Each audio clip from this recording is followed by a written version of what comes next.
Production support for the weekly special is provided by IU School of Public Health Bloomington, addressing public health needs by preventing disease, promoting health, and improving quality of life across the state and around the world through research, teaching, and community engagement.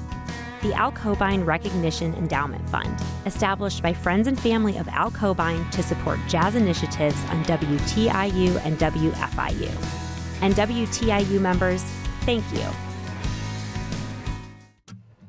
This bicentennial year, it's not just about celebrating Indiana's history. It's also about preserving our heritage for generations to come.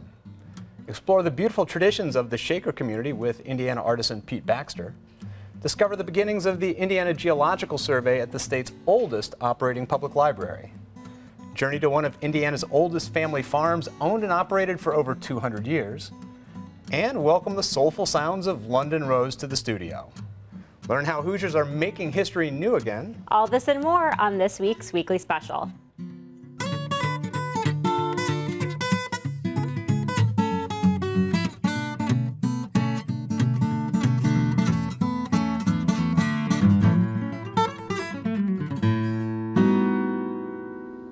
Welcome to the Weekly Special. I'm Daryl Neer. And I'm Erica Sagone. 2016 is a year of celebration for our state. The bicentennial is being commemorated across Indiana in incredible ways, including a multitude of legacy projects supported by the Indiana Arts Commission.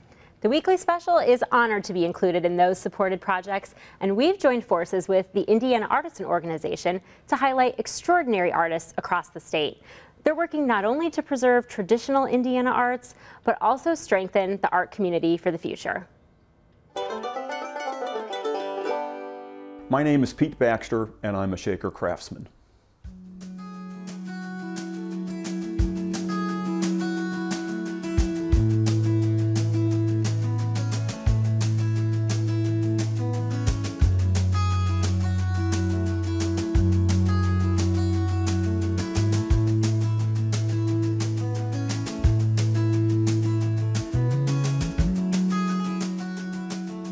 The Shakers were a utopian society that came to the United States in 1790 from England as a means of seeking religious freedom.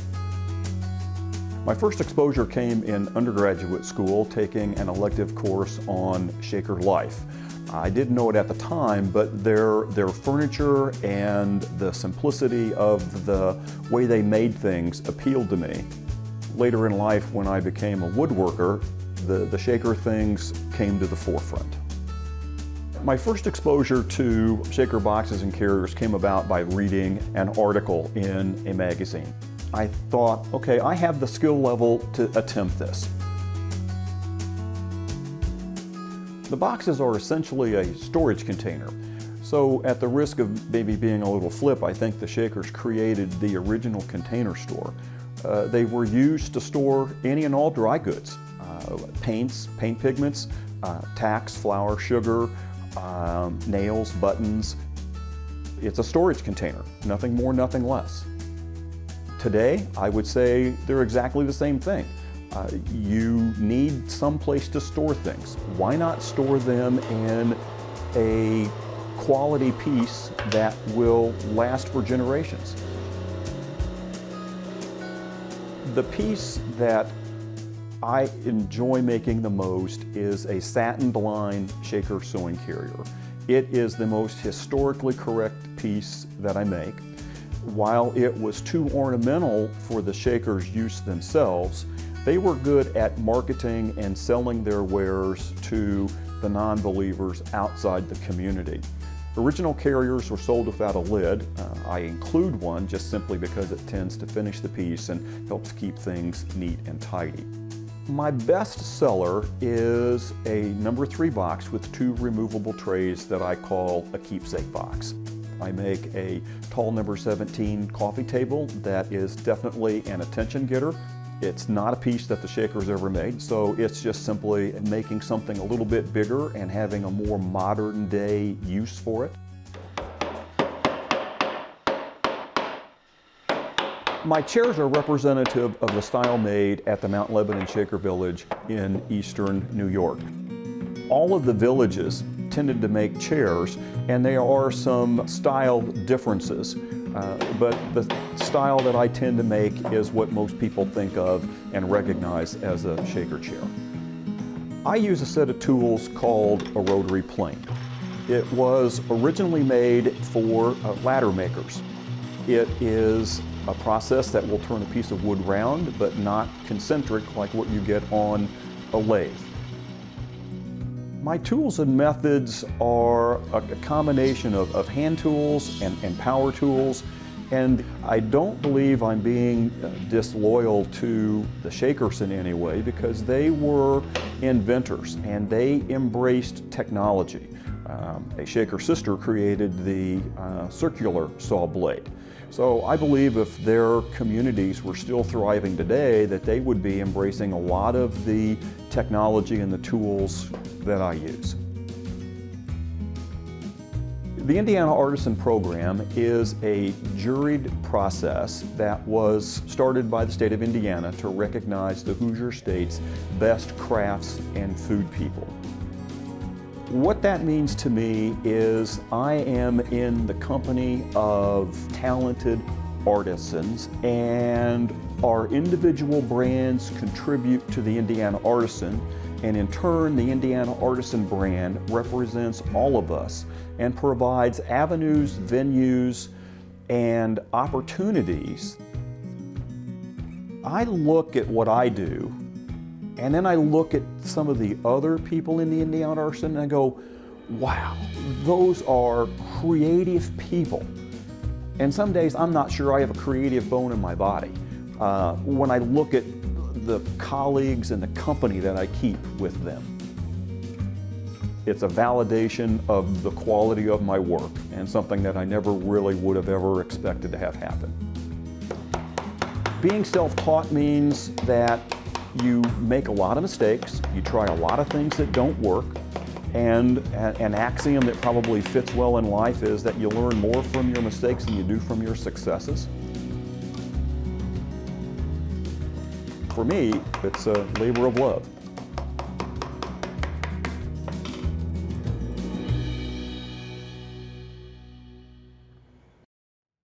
To see more examples of Pete's extraordinary pieces, or to learn how to purchase one for yourself, visit PeteBaxterWoodworks.com. And to learn more about the incredible Indiana Artisan Program, including how to find Indiana artisans within your own community, visit indianaartisan.org. You know, Daryl, it's really neat to see how Pete puts a contemporary spin on, sometimes on this incredibly traditional shaker art. Yeah, and he's also continuing a family tradition because his workshop was actually built by his grandfather. Wow. Well, one Indiana community that studied the shaker culture was New Harmony, Indiana's utopian experiment. In 1824, in an effort to better understand their environment, New Harmony scientists began to collect artifacts, starting Indiana's first geological survey. Many years ago, I became aware of the Working Men's Institute. I had heard that there were some very old collections down here, but they were hidden away and nobody knew what the content of the collection was.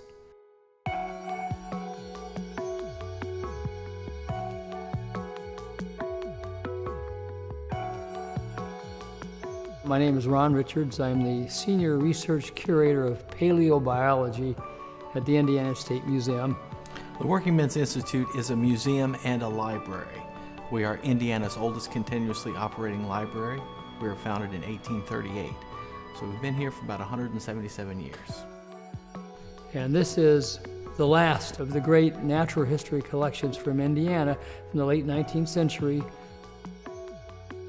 The dates on these were 1870s, 1880s, 1890s, 1845 occasionally.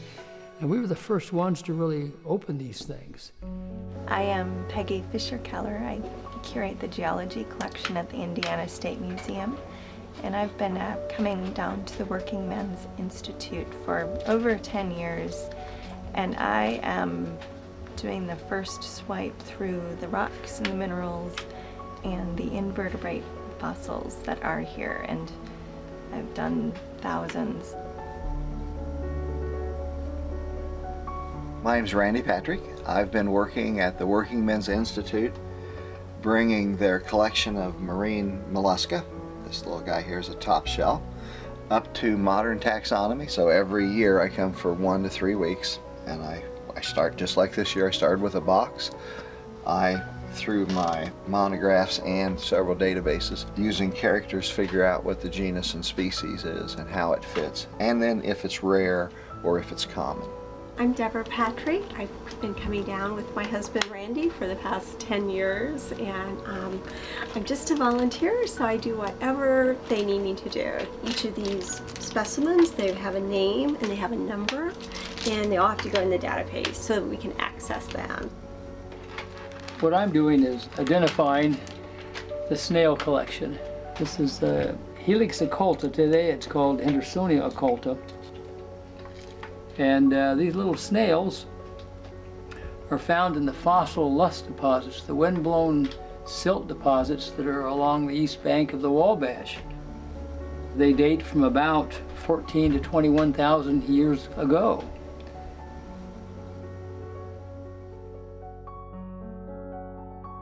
There are mussels from the Wabash that became extinct decades ago. And most big museum collections, even in the region, might have 1 or 2. But there's over 50 pairs here. You can't find them anymore. They're extinct.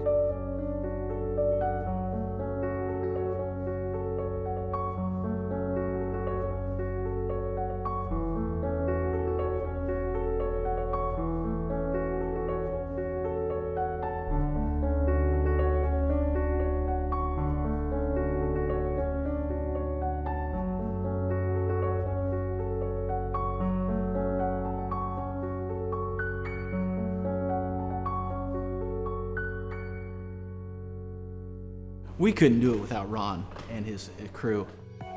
Ron and his team come down once a year for about 2 weeks, and they really help us identify the specimens that we have in our natural history collection. A lot of it's not been scientifically documented as well as one wants to. I'm inclined to bring order, and that's what we do. They identify them, write descriptions, catalog them, and it's great that they come down here to do this curatorial outreach.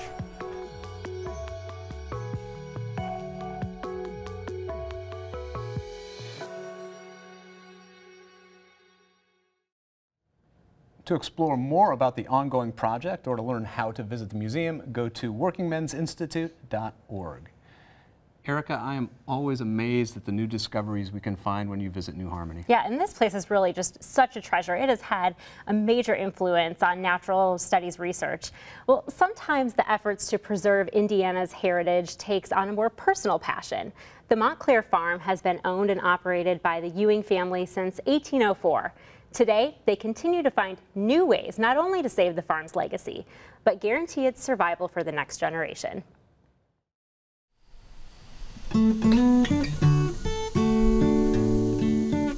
Outwardly, the Ewing family farm looks like many others tucked away on the back roads of Indiana.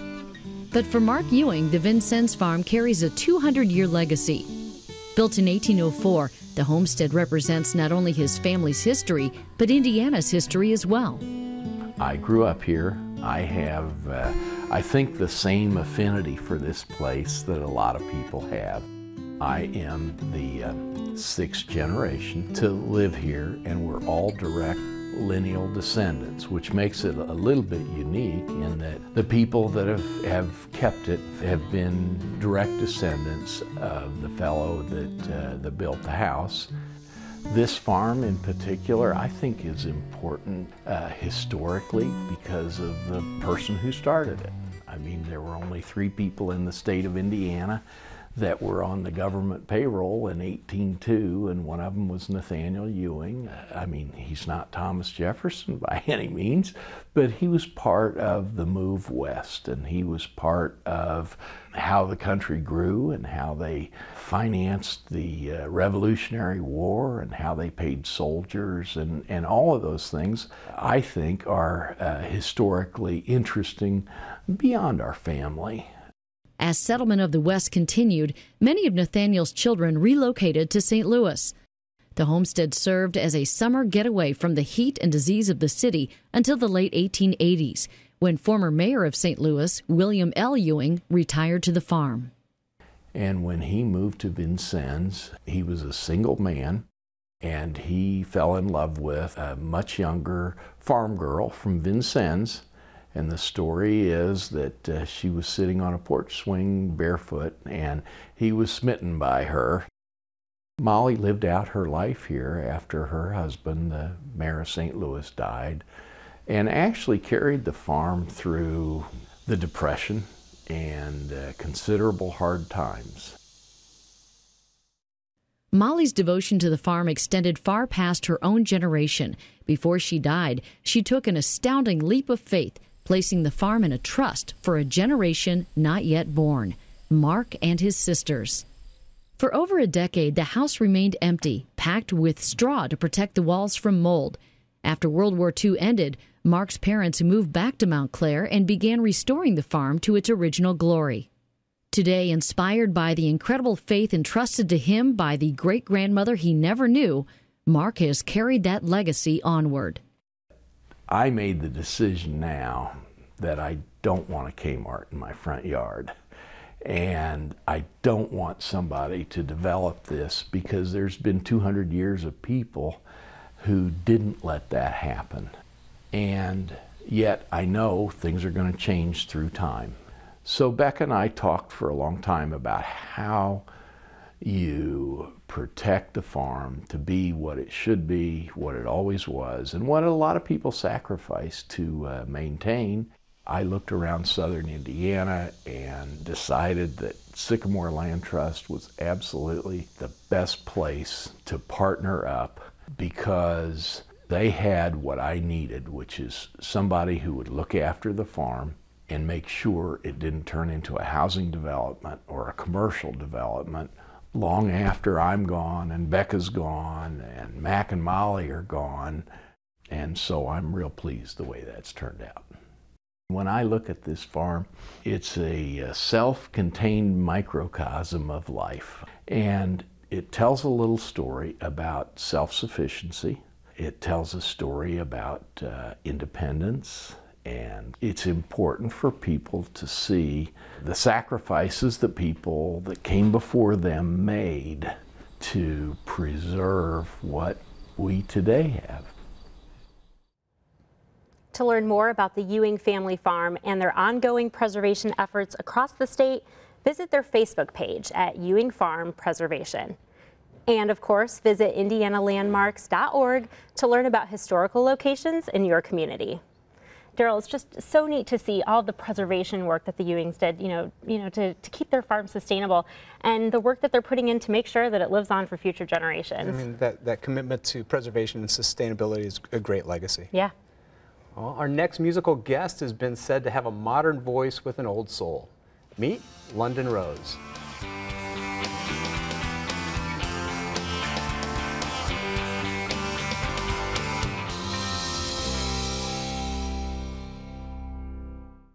I've been playing music for really as long as I can remember. My parents were both in a band. My mom taught me to sing in the kitchen. We would be making dinner and she would say, "Sing a harmony to my song," and she would teach me a song and I would sing the harmonies, and that's where I really formed my passion for music. I consider my genre of music to really be soulful, and depending on what the atmosphere is or what my mood is, it might be a little bit more laid back and a little more jazz influenced or blues influenced, or it might be completely electronic and just really over the top energetic pop world. So it can really go in between those worlds, but it's always focused with a soulful intent. I made an EP called Kick Drum, the title song. I had the chance to go to New York and just really put everything into it. It was my everyday in and out. Let me just make an album and make it something awesome. And I'm really proud of what came out of it. After I released the EP for Kick Drum, I had the amazing opportunity to work with Dave Audet, who is a remixer for many of the stars. He remixes and produces for Adele, Beyonce, Rihanna, pretty much everyone that's in the game. So to be able to have that kind of connection and to have him work on the song was really an amazing opportunity. The remix of Kick Drum made it to number 15 on the Billboard Dance Chart. To be able to go in different places and be performing in different cities and to stop in a club and hear your song playing, it's really a unique experience. I think the biggest challenge as an artist is other people defining success for you. I don't think that people always realize how sensitive it can be when you're exposing yourself and you're really putting yourself out there. As an artist, I would define success as being able to be proud of your craft. That when you get to a point, it's not about, was I the most successful in terms of money? Did I have the most fans? Those are never the benchmarks that I'm working towards. I think that music should be authentic, and it should be for the betterment of a community and for the betterment of yourself. So if you're achieving that, you're providing something that maybe made a difference in your life, and if you're lucky enough to make the difference in someone else's life and make someone else's day better, then that is success. When I take the stage or when I step in front of a mic, that's what I'm thinking is, how can I take this moment and have the next moment be different because of it? What emotion can I put into it? How much of myself can I put into it so that I feel different at the end? And I think that that's what is so powerful about music, is that it not only is inspiring, but it can be transformational from someone. On a bad day, music is there for a good cry. On a good day, music is there for you to dance and laugh, and it's like a best friend. And to have that relationship and to have someone else be inspired by that, that makes it all worth it. And now, London Rose.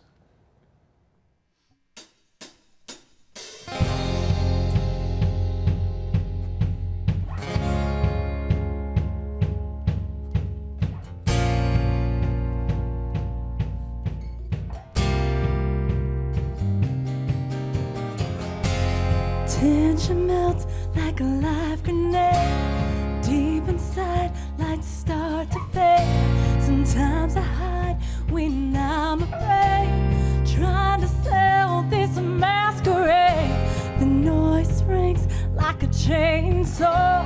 Nails are gone like the final straw.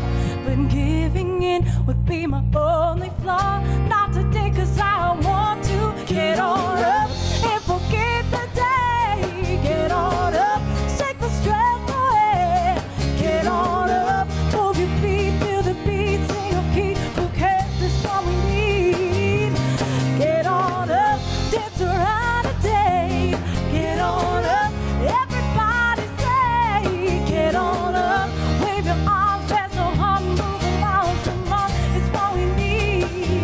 So you gotta come on, hey, hey, hey, you know you gotta come on, hey, hey, hey, you know you gotta come on, hey, hey, hey.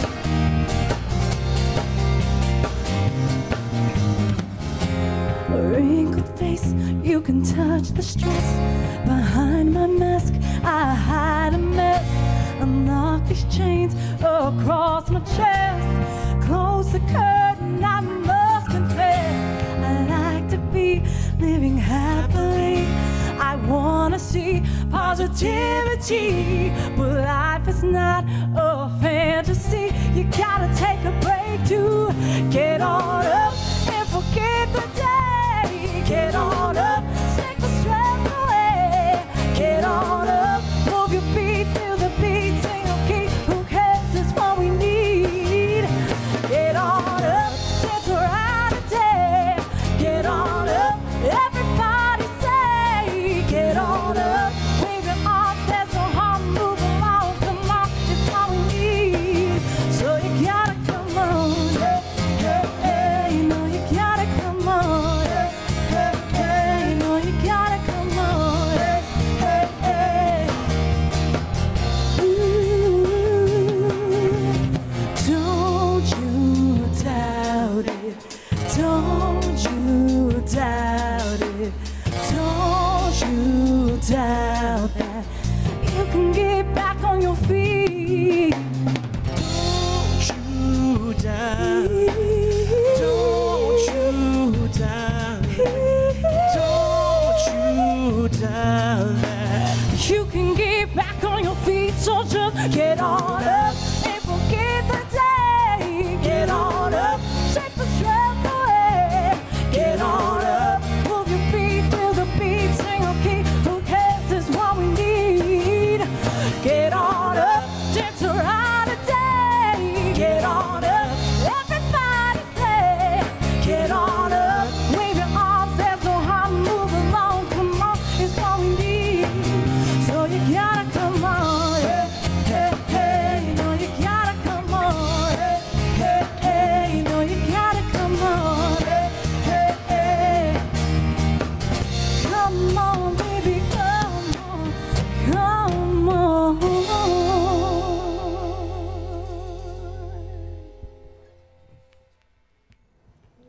To get the latest information about London's upcoming performances or to purchase her latest EP, visit londonrosemusic.com. You know, tonight's stories are a great reminder that the bicentennial year in Indiana is going to be really exciting. Well, Erica, that's all the time we have for tonight. But before we head out, let's hear one more time from London Rose.